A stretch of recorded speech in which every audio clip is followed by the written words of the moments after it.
She's an adventurer. She's a traveler. And there's something else. Wait, what is it? You climbed Everest! Just a little bit. You feel like a teeny weeny little piece of dust that's gonna fly off and you feel like a giant. You have to carry your own poo. You absolutely must carry What is that like? Take a breath.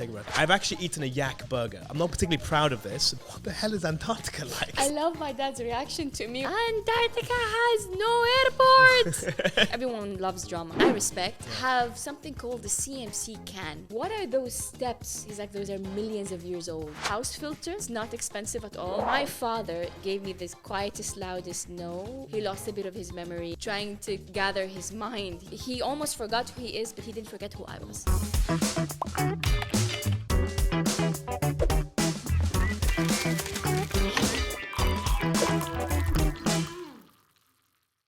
Hello everyone and welcome to the Inside Track with me, Luca Allam.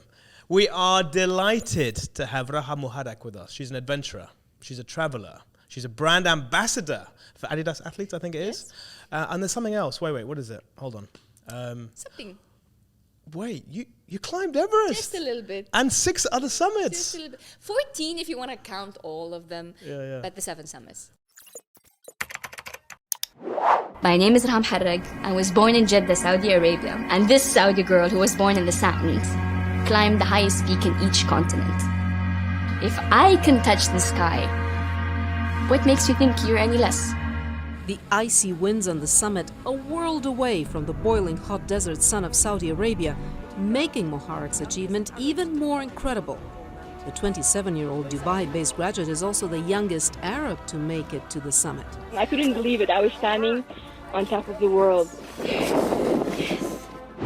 Welcome, Raha. Thanks for having me. Delighted to have you here. Happy to be What's here. going on with the mug? I can't not look at it. What's First going of on? all, what's up with asking for the mug? Like, I need to know Yeah. this. So I'll be honest with you. What's the story? So I was thinking when I first started season 1, Okay. I needed to have a sort of an opener with guests, right? okay. I thought, let me have something That's that can cute. be a little bit unique. I did a lot of boarding when I was in England, right? Okay. As a full boarder, I left home quite early, and I packed a few things with me, and one of them was mugs, right? I take my favorite mug from home to remind me from home. Is this the favorite mug? No, this is something else. This is a Volcano? mug of Iceland. So I've Volcano? tried. Yeah, exactly. I've tried to be thematically linked somehow, not quite Everest, but somehow linked. Does to it change you. with heat? It does. Oh, nice. So that when you put hot in, it goes light, and when it gets a bit colder, it goes black. I love that. Yeah. It's really cool. So that's Iceland. So the thing with the guests is I really want my guests to bring in a piece of them to sort of talk about their personality. So talk to me about your mug. What's going on here? This is Grogu. Which is an offspring of Yoda. Not an offspring. Oh my God, they're gonna come after you. Grogu and Yoda are the same species. Okay. Grogu is from the Mandalorian storyline. Okay. He's basically a baby Yoda. All They right. called him Baby Yoda for the longest time because he didn't tell the Mandalorian his name. Okay. And then finally he told him his name. Okay. And his name is Grogu. And the reason why I picked this mug is because I love this mug and I Okay. don't drink coffee. So Ah. I don't use it. So you've just been dying to come I've on the been inside dying to track. use You've been it. like, right, when is Luca going to call us up and say, come over with your mug? And here it is. And there it is. Fantastic. Going to get a really nice zoom in shot on that. Thank Fantastic. you. Grogu. Look, really happy to have you. Thanks for having me. There's lots to talk about. Yes. I want to get straight into it. Yalla.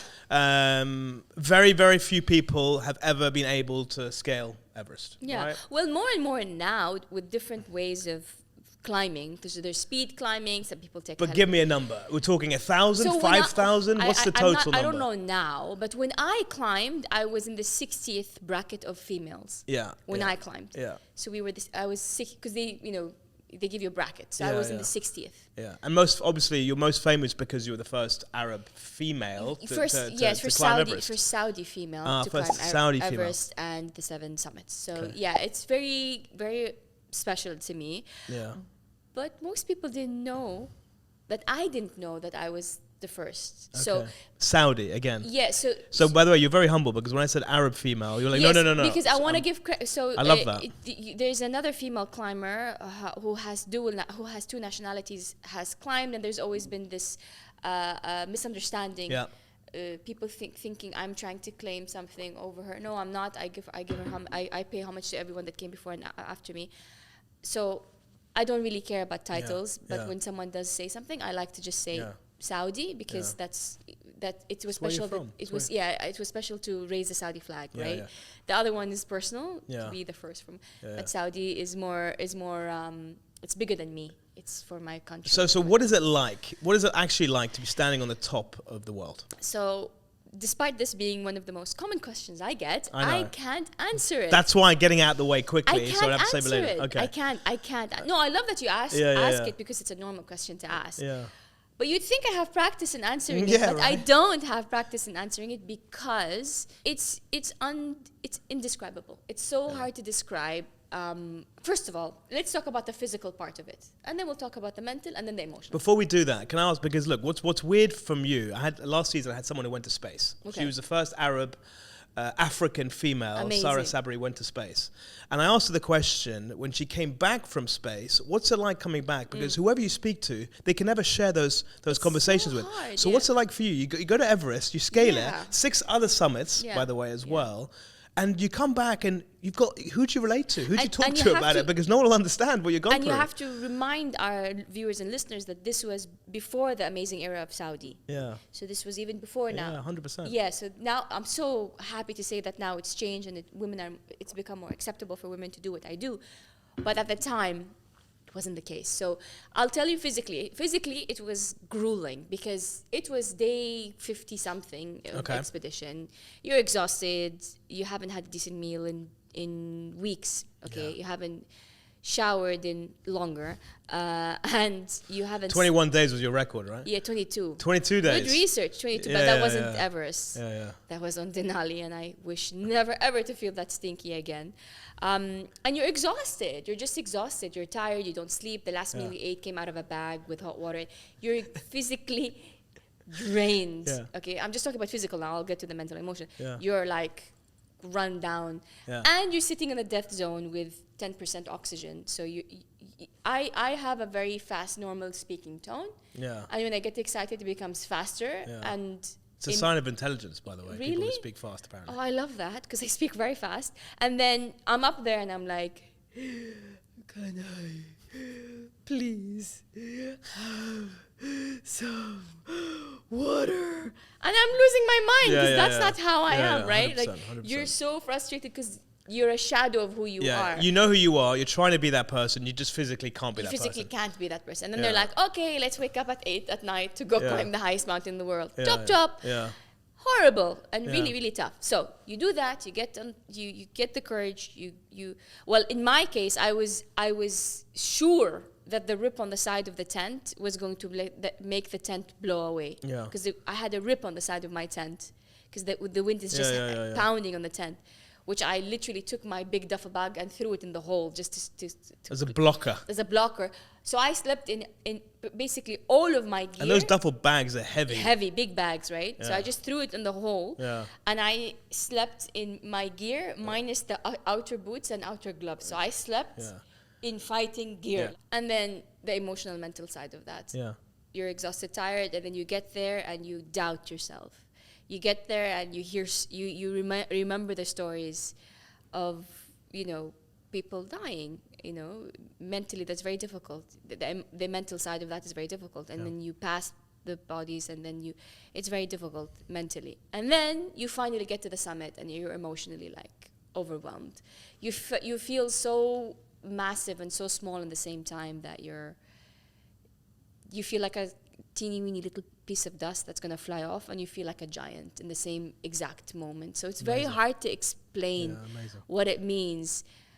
But that's what I'm talking about. That Yeah. loneliness, because no one else will have that. It's very difficult yeah, to so you can't. explain. So I will never know what that feels like. And then, until you go. I went to base Can you camp. go? By the way, I went to base camp, right? Okay. So I did base camp. I know that's like that's very straightforward compared It to what doesn't you've matter. done. I But- always but- say that everyone has their But let me Everest. tell you this: base camp wasn't easy, right? Yeah, So, I mean, base camp is rough. so it was. I think it's like 5,500 meters, give or take. Yeah, and the it- oxygen levels do start it's to the go. height, But it's the trek, it's the waking up early, it's the weather conditions, it's all that stuff, and it's the gear. My God, carrying all that stuff, and I didn't go anywhere near the top. You want a mental brain yeah, yeah. twister. So base camp is almost the same height as Kilimanjaro. Yeah, that's crazy. Right, before we go any further, on my show, At least in season 1 we did this. I'll keep doing it in season 2. Okay. I have a safe word, right? So I Okay. ask my guests if there's any questions before we get into it that you don't feel comfortable answering. Okay.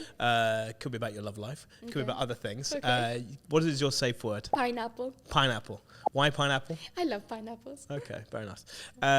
Right, so This almost was going to be a pineapple mug, but I picked. no, Grogu. I think you did. I think you did well with this Grogu. little thing, whatever. Yeah, Grogu. I'll have to watch the Mandalorian. Honestly, I'll have to watch It's it. so good. Yeah, I'll have to watch it. This is the way.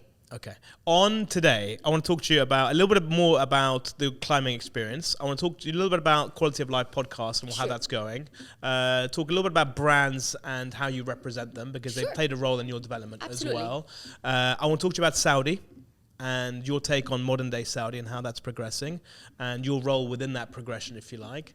And anything else that potentially comes to mind. Of course, we're going to go through a bit of improv later on with our I'm curious about that. with our bag of balls. All right. Cool. Sound good? Ready. Amazing. So on Everest, Okay. I know you have assisted and non-assisted types of Yes. trips, right? So Yes. Everest was a assisted because you have Yes. Sherpas helping you carry 1, 2, 3. And yaks. And yaks, of course. Until base. Okay, I've actually eaten a yak burger. I'm not particularly proud of this, but we were given the chance to try something, and I ate something, and I didn't even know what it was, but it was a yak burger. Immediately when I found out what it was, I just obviously didn't taste very good, and I spat it out. But I'm not proud to say, but I've actually tried a yak burger, but never again. It's heavy. So is that one thing that I have over you? Have I done something that you haven't? I'm adventurous. I'm adventurous in every aspect of my life, almost except food. Okay. I'm not particularly food adventurous, so I didn't have a yak burger. Okay. On non-assisted Okay. trips, Denali. yes, you have to carry your own poo.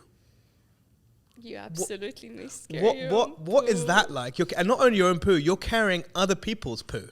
Absolutely. Talk to me about that. Whenever people Take a breath.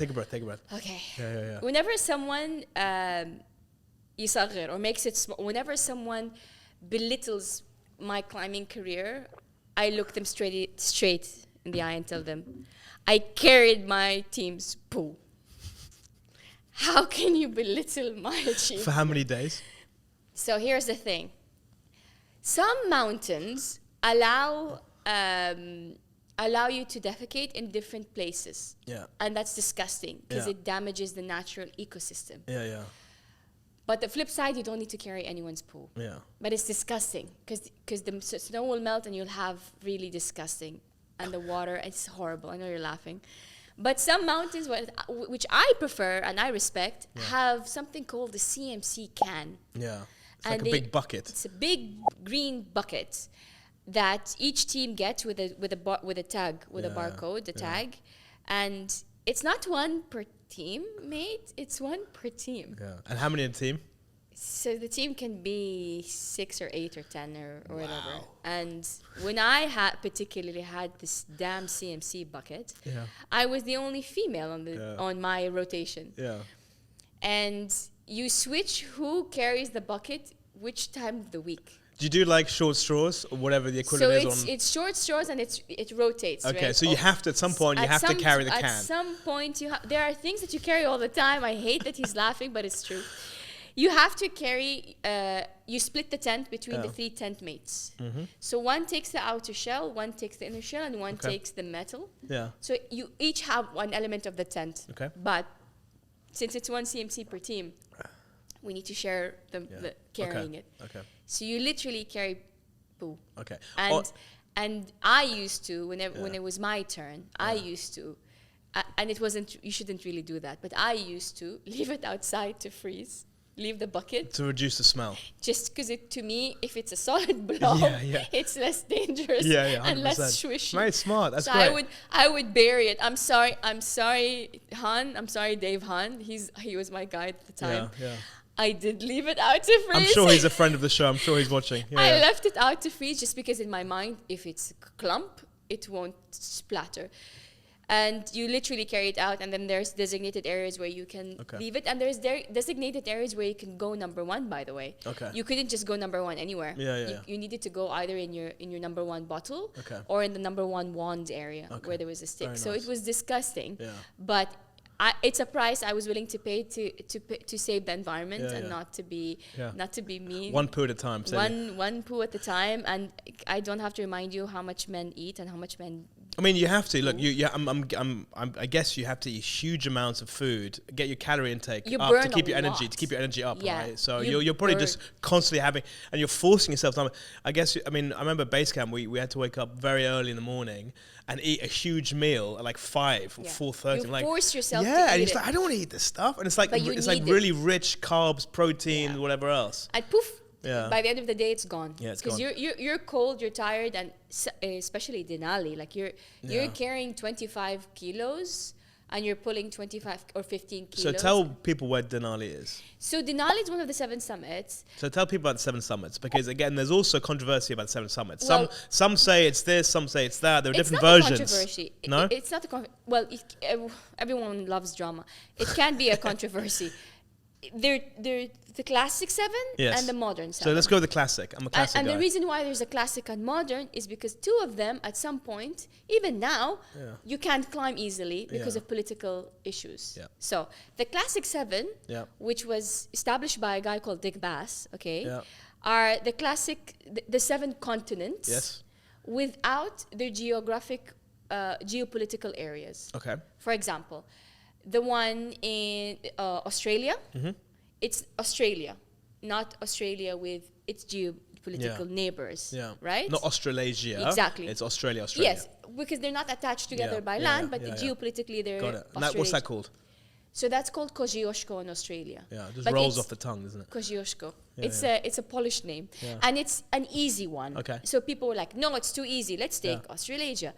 And that highest one there is in Papua New Guinea. Okay. And it's called Karsten's Pyramids. But it's very difficult to go to Papua New Guinea. So I took the classic 7. Okay. Because to me, I'm following, that's what I want to follow, right? And then another one that's in, drama about is the one in Europe. Well, if you look at Europe, the highest one in Europe is in Russia. Because part of Russia lies in Europe. Correct. So some people say no, the highest one is only in purely a European area, which is Mont Blanc. So I did the classic 7. Okay. Which is, to me. So you went to Antarctica. So I did Antarctica. There's no drama about Antarctica. Yeah, but that's funny because on anyone else, someone who goes to Antarctica, that's a big deal. Yeah, right? That's a big deal. So forget about Everest, forget about any all these other mountains, Kili, whatever else. And I went 12 years ago. The fact that someone went to Antarctica, that's a show in itself. So I don't buy. Because my first question would be is, what the hell is Antarctica like? So my dad, I love my dad's reaction to me wanting to climb Antarctica. So my poor father had to endure all of my drama, right? All of my travel, getting stuck, blah, blah. And then I decided to do Antarctica because it was a prerequisite. Yeah. So they gave me a list of mountains to climb, and one of them was in Antarctica as a prerequisite because it's in season before Everest, right? So I look at Antarctica on the list and I'm like, how on earth am I going to convince this Saudi dad to let me go to Antarctica? Yeah. So I go to my dad and I tell him, Baba, I need to go to Antarctica for training, blah, blah, blah. He very quiet, he looks at me, Antarctica, okay? He writes it down, goes, Googles it, comes back an hour later, Antarctica has no airport. They have no hospital. There's no duty free. They don't even have airport. Yeah. They don't have a flag. The flag is the drawing of the island. So my dad was like losing his mind. So yes, so I decided to go to Antarctica, and at the time, there were no now there's flights, there's commercial flights. Yeah. But there were no commercial flights. You had to take, and I'm not kidding, you had to take a flight called the Illusion. The Illusion? It's called the Illusion, okay? It's this old Russian army plane with a glass cockpit that had a fighter gun in it that they removed. But the glass cockpit is still there. Yeah. When you go on the Illusion, they give you your seat that you attach to the wall to sit on. Okay. And then people start attaching the seat. It's kind of build your own, No, because it's a cargo plane. So when they don't have people, it goes with people. It comes back empty. They fill it up with cargo. How much they charge? It's ridiculously what's expensive. The price? I can't remember. But it's discontinued now. So imagine I went in that time. Now you can take like a plane. Any business class? Yeah, you can take a Wow. normal plane now. Okay, but what is it? Okay, you land in Antarctica. Just what describe? Just getting there was a disaster anyway. We don't Yeah. have enough time for it. But Yeah. like it was Jeddah, Dubai, Dubai, Brazil or Argentina. Yeah. One of them, I can't remember which one I took, and then Chile. Santiago, capital, and then Chile, Punta Arena. You wait there for the weather to be good, and then Punta Arena, Ushuaia, the last end and the last point of the world in Argentina, and then Ushuaia, 8 hours into Antarctica. Yeah. So that was Crazy. like on itself was just like a disaster. Is it a desolate place? Is it a place where you look it's around? incredible. So describe it. It's just there's no life, yet it's full of history. Like there's no life, no one lives there. Like where we are in the middle. I'm not talking about the coast. The coast has more life, right? The coast has more polar bears, has more penguins, the coast, right? But we're not on the coast. We're in the middle of it because that's where the mountain is. Yeah. Nothing. We were flying from base, which is called Union Glacier. It's still called Union Glacier. We were flying from Union Glacier to the base of Mount Vincent. Okay. And I was looking and I was pointing to the pilot and I'm saying, what are those steps? It looks like there's steps. He's like, those are millions of years old. Wow. And it hit me how old this place is and how crazy. desolate this That's place crazy. is. And it's the biggest desert in the world. Like it's the biggest desert on its own in the world, separated in its own. Are you getting into the whole climate control, the climate issues that we're facing now? Of course. Is it something that bothers you personally? Yes, because I believe that we borrow this world. Yeah. We borrow it for a time and then we leave. Had our ancestors didn't respect it, we wouldn't have it like it is. Yeah. Well, some of them didn't respect it, and that's why we're having many of the issues we have now. Yeah. But yeah, I try as much as look. There are some things that are a way of life that are very difficult to change because they are bad habits, right? Fuel and how much you travel, it's bad habits, and I need to travel to make a living, and there are some things I can't do. But there are small things you can do. I believe in doing small things with big love. Yeah. And one of the things I try to do is change the small habits that can make a difference. Nice. I don't like using straws unless it's a dire situation. I'm driving and I don't like you. If I'm in a restaurant and someone gives me a straw, very rarely would I ever use a straw. I don't like to, because it's just a small piece of plastic that is a comfort for me that will affect a turtle. And I saw a video of a turtle with a straw up its nose and it killed me. So do small things. Don't let the water run if you don't need to. I love that. It's good insight. If you do want to wait for the hot water, like I do, I take it and I use it to water the plants. Try to recycle. Install the house filter. It's not expensive at all. There's a really awesome company that does it called Liquid of Life. And they install it, so you can use that for many things, like for your animals, for your dogs, for washing veggies and stuff. You don't have to use bottled for every time. No, it makes you feel better about yourself, and you know that you're helping out. I still feel guilty, honestly, but this region in general, we're not I'm talking about the Middle East. We're not a region that is super climate focused, right? It's getting better. It's getting better, but if you compare with other regions in the world, we're still lagging, wouldn't you say? Yeah, but we're still ahead of many places. Okay. Like I like to look at the positive. So at least there's awareness here. Yeah. There's a great awareness that wasn't here when I moved here a long time ago. So it's getting better. Look, what you said resonated. You said to me, if the generations previously hadn't looked after the planet, you would have been able to actually do what you've been doing, and then if we don't, the same generations later on won't be able to do the same. So, and I can tell you, in my lifetime, I climbed Kili 10 years apart. Yeah, broke my heart when I got to the glacier on the top. It was teeny weeny. In my lifetime. Yeah, that's crazy. In 10 years, when I got there 10 years ago, there was a massive glacier that was giving off. That's such a shame, isn't it? Shame. It's such a shame. A huge glacier that was giving off cool, and you could see it. When I went there, it was teeny weeny little sad glacier that. I could see it. Do you think we can change things? Do you think do you feel like the world is got to a point where there's not enough people doing enough of those little things that you're talking about to make changes, or are you remaining optimistic and saying, you know what, things can still change and we can turn this around? Yes and no. Come on, Raha, I just killed your positivity. Come on, bring it back. Let's bring it back. We can do it. there's a side in me that thinks we live in a world when human life doesn't matter sometimes. Then how can everything else matter? But at the same time, I do see a big effort individually and above individual, like the governments and companies. I do see an effort. So I'm in this personal fight with myself to think, oh my God, it's no point. It's useless. Give me that straw.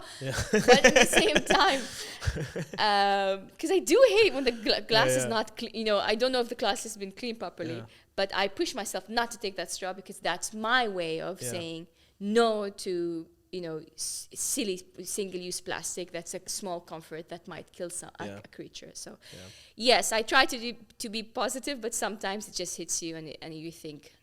But I also think that there needs to be governmental enforcement that are now. Policymakers need to actually start. Incentivizing, because incentives might work in the long run, because if you help them save money, then they'll do it. As opposed to there needs to be a business reason. If you force them to pay money to not to do it, is more difficult than if they make money if they don't do it. Quite sad, isn't it? Does that make sense? Yeah, it does. It's the reality and the truth of the world. So, Okay, so you've done the 7 summits. Yes. Ballpark, how many people have done the 7 summits? I don't really know. Maybe a few hundred. Few hundred. So you're in an elite group. I thought that's pretty cool, man. It's pretty awesome, but I don't really think of myself as that. After you've done that, do you just kind of look back and go, well, what's next? Like, did you have that sense? You want the truth? Yeah, I want to know. I look back and think, what the hell was she thinking?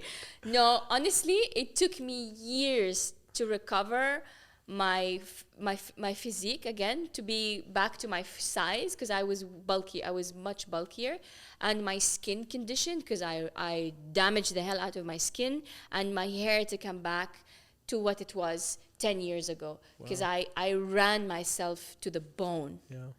I lost every single toenail on 2 separate climbs, same mountain. That mountain hates my toenails. They came back pretty, thankfully, because I taped them back. Pro tip, if your toenails fall off when you're climbing, tape them back with duct tape, because if you damage the nail bed, it won't come back pretty. Great insight. But if you tape it, ladies and gentlemen, it comes back pretty. I look back now and I think, oh my God, she's insane. Because it's a lot. But I also look back and think, atta girl. You did what you needed to do, what you wanted to do, what was meant for you to do. When you were living on your own, you didn't owe anything to anybody. Now I think, and I can't believe I'm saying this, now I think I'm ready to like chill a little bit. I don't really chill, but my version of chilling. Because from time to time, I do hear the drums of adventure, and I'm like, I need to go to Namibia, which is what I did last year. I was like, I need to go on an adventure, and I just pick up my bags and you know, go. Well, it wasn't that fast. It took me a while to find a great company that was fantastic. Thank you so much, Wilderness. You were amazing. I'll always feel the need to go explore, but I think unless it's an awesome opportunity like what I had last year, it was my 10-year anniversary, and I pitched this crazy idea to the lovely family I have at Adidas to go back to celebrate my 10-year anniversary with one person to mentor. And they loved the idea so much that they sent 2 ladies with me to mentor. Nice. And I mentored them, and they were amazing. And I took them to base camp. Beautiful. As a homage to my journey. And for that, I would go back and damage my skin a little bit to help pay it forward and pass the torch. Do you know what I mean? Like, it needs to have a meaning for me. I did Kilimanjaro the second time for a charity, and because it was the only mountain that I didn't have my dad's flag on, so I went back to pay homage to him as well. He's played a big part in your life. He's a massive. I know. He's everything. I've seen you present at a few places. He's everything. And the story of no. I've heard about the story of no. Do you want to tell very quickly about what that is? Very briefly. My father gave me this quietest, loudest no that echoed so loudly in my mind. When I decided to climb Kili, he said no. It was a resounding, it's like, no. So it really bothered me. I knew that he said no out of love and out of fear for my safety, but I also knew that it was because I was female. So that no kind of fueled me and made me want to change the narrative. And he went from being the most opposing person to my journey to my biggest cheerleader. My biggest cheerleader. Yeah. Even we almost lost him a few years ago. He had a very bad heart attack. He had a quadruple bypass. He lost a bit of his memory. He was hilariously cute, trying to gather his mind. He was like a child trying to collect his thoughts. Yeah. And during that time when he was coming back to who he was, he sat me down and he said, randomly looked at me and said, Denali number 2 is this year, right? And I'm like, Dad? And he's like, when is the deadline? And I'm like, do you remember? He's like, yeah, Denali number 2 is this year. And he remembered that I had to do Denali, despite him losing so many aspects. How's he doing now, health-wise? He's mashallah, tabarakallah. Physically, he's doing really well, but unfortunately, he started his dementia journey. I'm sorry. So thank you so much. But it's life, and his heart attack triggered his dementia. So we're losing him. We're losing him day by day. But I love that from time to time he forgets that we're not then. He thinks we're then. He's like, which continent are you on now? Like he just calls me randomly. He's like, which continent? Yeah. Yeah. That's not a normal thing for a dad to ask anyone. Yeah. No, he's like, which continent? He doesn't know countries, cities. He's like, are you in there? Are you in near? Yeah. Okay, good, alhamdulillah. Okay, do you have any climbs? And to him, he's still stuck in that, which is so cute. And that brings you back to those days and that relationship that you had back then with him. So you remember what it was like almost to be trying to convince him not to worry and to go out. I'm going to try not to get too emotional, but he almost forgot who he is, but he didn't forget who I was, which is so special. So I'm going to try not to get emotional because it's very hard for me to see him lose who he is. But he'll always be like he's incredibly proud without ever meeting him. He's so cute. He still calls me and he says, hello, champion, like hello. He's so cute. Look, he's raised a daughter that's inspired. A country. I think that's relatively fair to say.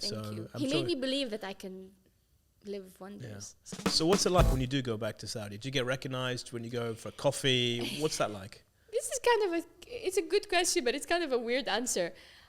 People keep saying that I don't look like how I look online, and they say that they expect me to be shorter. So when I'm in my normal state, no makeup on, because I put on makeup for work, I'm usually like chilling, I'm very down to earth. I walk around, people don't recognize me. But when I'm in my element, people come up and take pictures. I've noticed that when I'm at an event or when I'm walking to an event or when I'm dressed up. I don't know what that says about my makeup skills or how I look on camera. I hope I look better in person than on camera, but everyone says you look smaller on camera. Really? Because the camera is supposed to add 10 pounds. No, I think... So you might look fine if you do look smaller off camera. I'm not sure if it's a compliment or a diss. We've got 3 cameras here, so let's see what's going to happen. I'm not sure, but I think also it's my height. I'm not short. No, you're not. I'm not. So I look petite in pictures, but I'm really not. By the way, do you like the... I love this. I love this. Thank you so much. It's very thematically cute. linked. Season 2. There we go. The inside track. It's very nice. It's not Everest, but it's a very pretty mountain. Yeah. Very cute. We use the image of women empowerment as well as part of the setup. Nice. I do feel you have inspired a lot of women back in Saudi. Oh, I'm honored. Is that a fair thing to say? Fair? Let's change the word. Maybe let's say it's very special. It's a special thing to say. Even if it's just a small group of women, I'd be honored.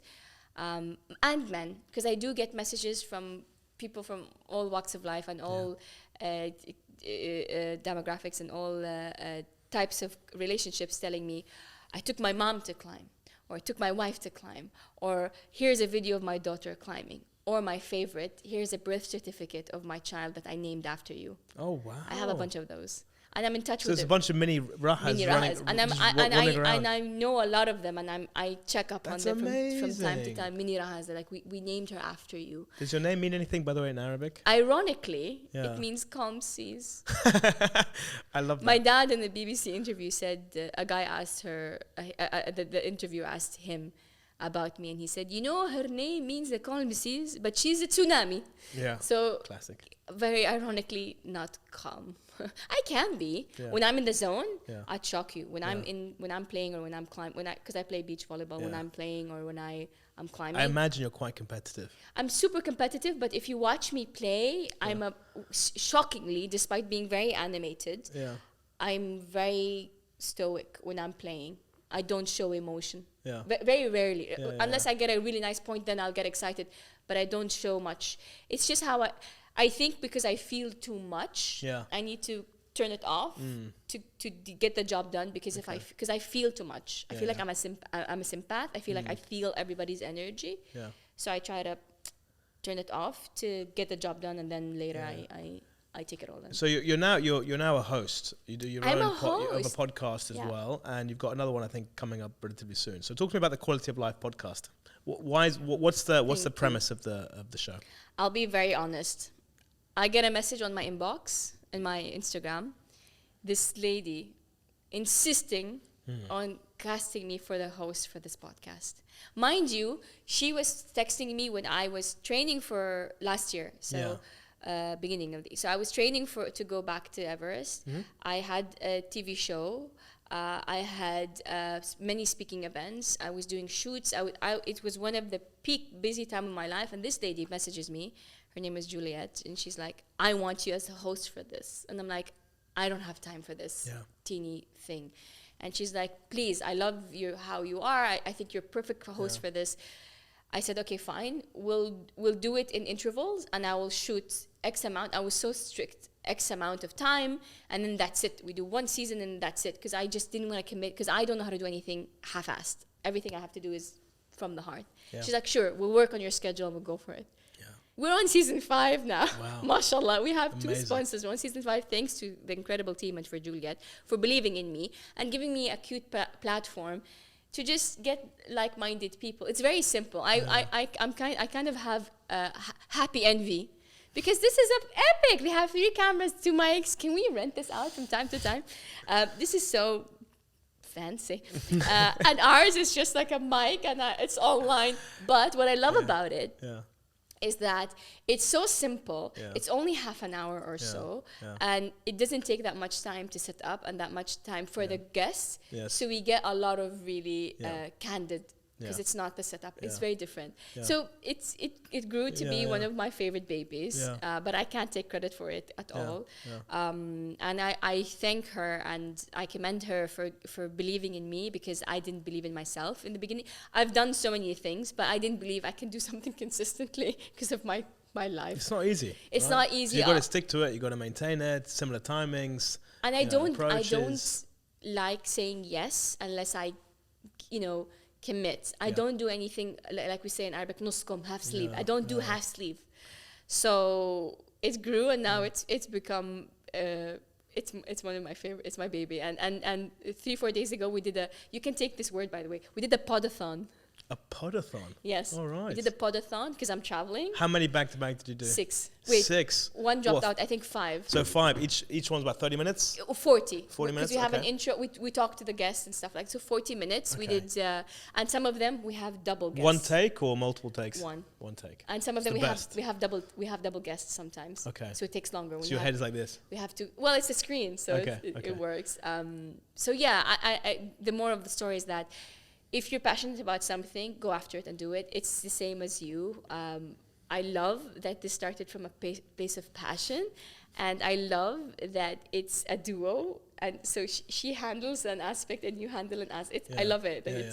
Talking about my wife, so back office, and I'm more of the front office. Yes, it's very cool. Yeah, we're really enjoying it. I think when I started this in season 1, it was about trying to figure out a little bit about who I am, because it's called the Insight Track, because I want to get an insight also about myself. So I get people on who are from the region, multi-ethnic backgrounds, similar backgrounds, to see what I can learn from them, to figure out my own journey as well. But I also do it because I just love meeting people. I love uncovering their truths. It's also the reason why I love it. I love the fact that we do everything in one take. There's no cutting, amending later on. So it just feels more real, more authentic. Yeah. And we shoot it in my house, right? So It's Very, very nice. Very yeah, cozy. it's about as homely as I can possibly make, if anybody. Come on, you have 2 rods and stuff. This is fancy. This is actually new for season 2. I did not have these rods before. I love it. No, I love it. I love it. In a very positive way. Yeah, I love I'm it. jealous in a good way. Look, you're welcome to come back season 3, inshallah. Inshallah. You come back. Look, we've got this, right? Okay, so I'm so curious. What is that? So I did this also in season 1, so we're going to continue doing this. This is about improvising. I mean, kind of the Q&As are generally improvised. Okay, I'm this ready. is like a bit of like a lucky dip, right? So you're going to Okay. take out some of the balls, read one at a time, right? Read it out loud, pop it back on the table, and I'll explain what the context of the question is, right? Okay. How many are there? Do I It's about 6 or 7, Okay. I think. The new Saudi, finished or still whip? A work in progress. Okay. So the new Saudi, you can pop that back if you like on the table. So is the new Saudi, is it a finished article? Or is it still very much a work in progress? Absolutely. As part of the Everything- vision, a part of where it wants to go. So talk to me a little bit about that. Never ending. I think evolving and improving, it's never ending. Yeah. We have a very, an incredible forward-thinking leader. So he has so much vision. He's influenced by his son, who is my age. So you can tell that it's being pushed into a more rounded view, because Yeah. it used to be more the men was the workforce and women were Yeah. less so, and now it's more women are creeping up into the workforce. And what do you have when you have competition that way? You have improvement, and you have so absolutely. And I like to look at it from the sports perspective, because I'm a sports nut. The Saudi Games, which I competed in, by the way, I play beach volleyball for Saudi. I won gold. Of course you did. First year. Of course you did. And then silver in the second year. We had 4 points missing to win. I but bet that silver is still like, yeah. No, you're okay with it? Yeah, I did. Are you everything- really okay with it? Yeah, I'm really Raha, okay. Don't lie I'm- on the inside track. No, I'm absolutely okay with it, and I Okay. would tell you if I wasn't. I did everything I can Yeah. to prep for that Okay. that game. It wasn't meant for me. Yeah. It was just not meant for me. I did I trained for two months and a half. Yeah. It took me 2 months to get my knees But back. you're absolutely fine with it. Yeah, I'm fine with it. I'm gonna compete this year, and hopefully I can redemption. But yeah, it's the only. It's one of the only competitions where men and women have the exact same pot money. Yeah. So that's a great example of how much they see men and women, potential of men and women in sports. Yeah. Right? Because Yeah. a lot of sports, there's a big gap. So you think, Saudi, the way in which it's trying to progress is across all areas, right? Yeah. And sports is obviously one of them. Yeah. There's a lot of focus now, obviously, Yes. on the Saudi League. Boxing is coming to Big emphasis, to a big big importance, events that are obviously happening in Riyadh at the moment. We're seeing the progression and the development of attracting international talent Yes. to Shedding light on Saudi. it, and look at the players they've gotten now Yeah. signed up. So yeah, it's And changing. inside Saudi, how would you describe the mood now versus, let's say, a few years ago? So And then you- also, where do you see that going? Predictive time. Where do you see that going in the future? There's always an old generation and new generation, and of course some Yeah. of the old generation don't like change. Yeah. So there's like this sense of where it's changing too much. But of course, the older generation will feel that way. And then you have the younger generation that are taking the advantage of all of the things that are happening, all the changes that are happening. So I like to see it as, again, I'm a positive person, so I like to see it as a positive. And I'm honored to be able to live in this era and this time. Yeah, there's been so much change in the last sort of 10 to 15 years. It's been outstanding, really. Yeah, incredible. And if you keep that Not sort of even that 15, curve not up, not even 10. yeah. If you keep that sort of trajectory, that curve, Yeah, we haven't been exponentially grow. driving for 10 yet. Yeah. Or even girls, were they allowed to ride bicycles? 2013. In 2013, they could now start Legally, riding like legally. publicly. Yeah. It's become It's changing into, in my humble opinion, the right direction. Yeah, look, I go to Saudi a lot. I do a lot of trips from a work perspective as well as leisure, and I think I've personally seen the development, the growth, Incredible. The infrastructure changes. Yeah. Look, it's not there fully, but it's Yeah. definitely, like you said, on It's the not way. there fully, but they know it's not there fully. They're working Yeah, on it. yeah. It's, as opposed to just saying, yeah, that's where it is. And they have a plan. Yeah. They have a focus. That's what I'm saying. Yeah, Like, yeah. there are some developing countries who have major infrastructure problems that aren't Yes. doing anything about it. 100%. Yeah. Look, it's exciting times. I'm curious about that one. This one, all right, you're gonna take it back. Because All right. it came up. Yeah. It was meant to be It as was well. meant to be. Your message to the younger Raha. Okay, so go back to the time where you were first wanting to climb a mountain, right? Kilimanjaro, whatever that first thought was. No, you have to go younger than that, because okay. I was already old. What would you tell a young version of yourself? What would be your message? A bunch of things, very quickly. Don't be afraid of failing. There's a difference between failing and being a failure. Failing is trying something that didn't work, get up, try again. Don't be too afraid to be bad or at something, or to not get it from the first time. Because if you're too afraid to do that, then you will never be able to explore and figure out who you really are. Don't be a failure. That's the difference, right? Failure and failing. Isn't that easy to say? It's very easy to say and very difficult to do. But so how do you overcome that? Asking yourself, would you rather wake up in 10 years having tried something and failed, or not tried at all? That's the question I asked myself for a year. After I did Denali for the first time, it nearly killed me. I asked that question for a year. Yeah, regret is a very powerful exactly. emotion. So would you rather regret something you did do or something you didn't do? So that's how you answer that. Raha, for the love of God, love your curls. Celebrate the curl. Love your bushy eyebrows. Yeah. Can you do this a little bit? Love the sharp nose. Love the athletic body, because by the time you become an adult, that's going to be in fashion, and all your friends who pluck their eyebrows and straighten their hair are going to cry buckets. So true. So love and celebrate who you are. Be the best version of you. Don't be a cheap copy of someone else. Trust me, those bushy eyebrows, puffy hair, sharp nose, and skinny weeny body that everyone made you fun of you, made you feel like a boy, will be in fashion, and you'll find way more comfort in loving who you are than trying to be someone else. When you see the younger, these are all great messages. When you see the younger generation now, people who are your age, younger girls back in Saudi or in the region, what's your take on how their development is?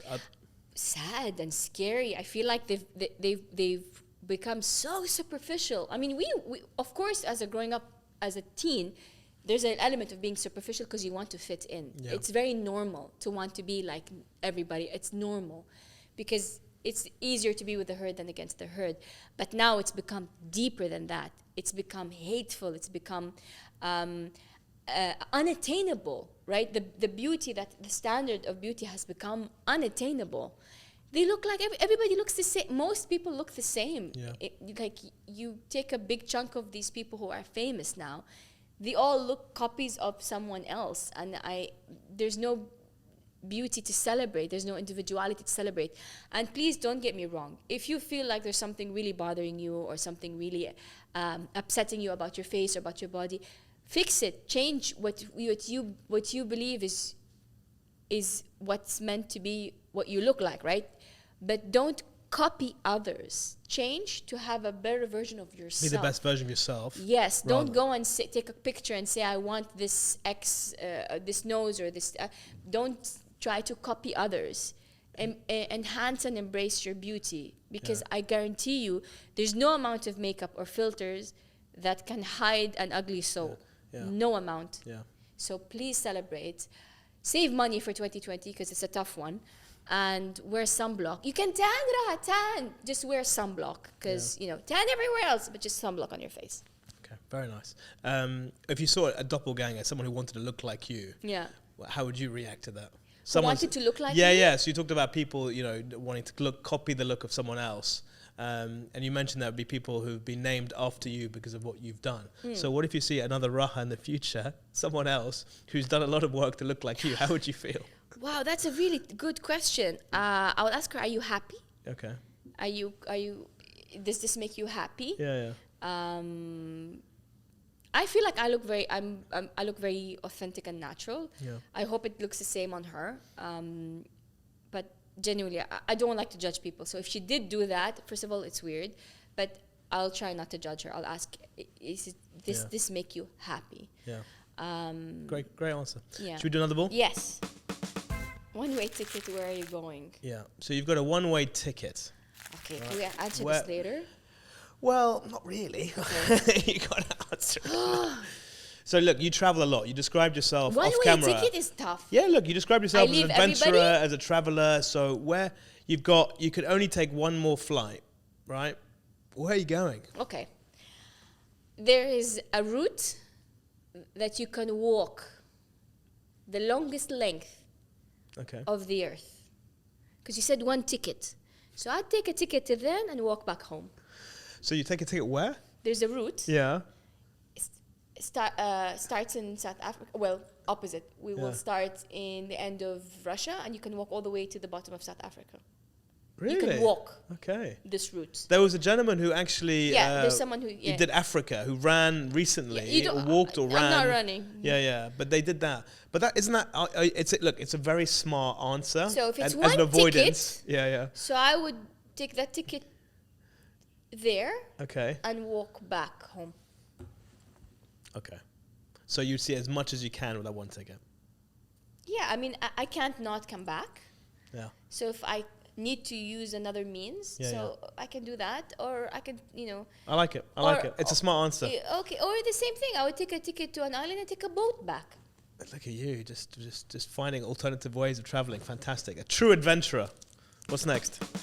Home comfort, you would miss the most. So you're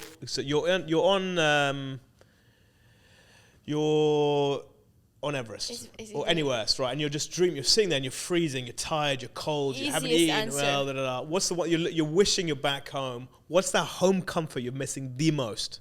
A really good Moroccan bath. When really? I'm done. Yeah, the toilet, like if I could fit, if I had the bag from Harry Potter where I could take things out, I would jump into it and go into my, the bathroom to shower and to just get clean. So 22 days you went without a shower. 22 days, and my hair was longer at the time. Yeah. It was disgusting. Yeah. I never ever want to feel like that ever again. It was so dirty. I had dirt stuck to me when I came back from that climb. When I took a shower, I took a 4-hour bath, 4 hours. I kept taking breaks and because my skin kept getting raw from rubbing it raw. Oh wow! When I was done and I left the tub and I drained it, there was a ring of black on the tub. Okay, and I walked. That's not from the bucket that you're carrying. No, thankfully not from the bucket, just from sweat. And then I walked into the room and now that I'm clean, I could smell the gear. Yeah. So I left that room, I went down to the lobby and I got another room and I left the gear in one room and I just took another room because it was just disgusting. Yeah, sorry, hotel. Yeah. So yeah. That's crazy.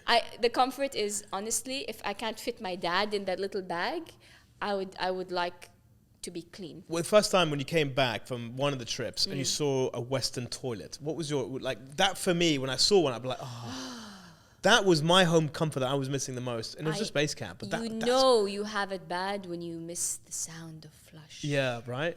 That was my own. Next, we've got time for one more. Let's do one more. Sorry. Adventurous. Let me help you read that.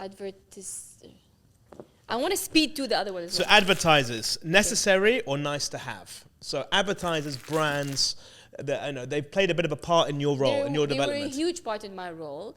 So are they nice or are they necessary to have? So in my case, they were necessary because I was so broke. I didn't have enough money for PR. I had no money saved, so I needed to make a living. Yeah. So absolutely necessary in my story because they helped me build my name. When you have an association with a brand, they'll help you build your name and they'll help you stand on your feet. Some people don't need that. But in my story, yes, I needed it because you have to remember that I paid my way. My father paid for my expeditions in the end, and I was broke because by the time I got to the last expedition, I had no money. So of course I needed to build myself and build my brand. Yeah. Can we speed answer these two? Because I'm so curious. Okay, but super quick one. Speed answers. You're a fast talker anyway. I like that. Yes. 3 things on my bucket list. I want to go to Japan. Japan's great. I want to go there too. I'm dying to go to Japan. Yeah. I want to do more things in Latin America. Okay. In Japan, the cherry blossom and Mount Fuji.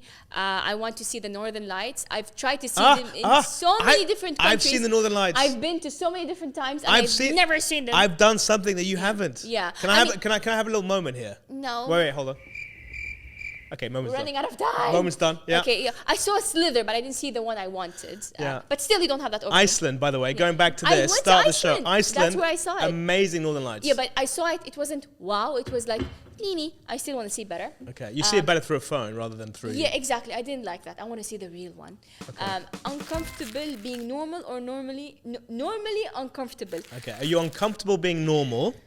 or are you normally uncomfortable? Because one thing, when I watched you when you were much younger, and you said you never blended in really, right? When you were a young age, you're always a little bit different to most people, especially growing up in Saudi as a girl. You were always trying to do different things, and you didn't want to be like those people. Yeah. So, are you normally uncomfortable? I love this question. Or are you uncomfortable to be normal?